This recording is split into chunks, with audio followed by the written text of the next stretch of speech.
ககவத்த கொடகத்தேன பிரதேசத்தில் உயிரிழந்த பெண்ணின் தலையில் கனமான ஆயுதத்தினால் தாக்கப்பட்டுள்ளதுடன் அதனால் அவரின் மண்டையோடு பாரிய அளவில் சேதமடைந்துள்ளமை பிரதேச பரிசோதனையில் தெரிவிக்கப்பட்டுள்ளது.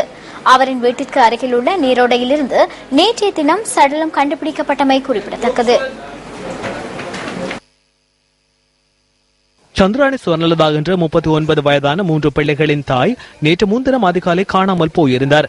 அந்த சந்தர்ப்பத்தில் அவரின் கணவர் மரண சடங்கொன்றில் பங்கேற்பதற்காக வீட்டிலிருந்து வெளியே சென்றதுடன் உயிரிழந்த பெண்ணும் 17 வயது மகனே வீட்டில் இருந்துள்ளனர். பின்னர் காணாமல் போன பெண்ணை தேடும் நடவடிக்கைகள் முன்னெடுக்கப்பட்டதுடன் வீட்டுக்கு அருகில் இருந்த நீரோடையில் இருந்து அவரின் சடலம் நேற்று கண்டெடுக்கப்பட்டது.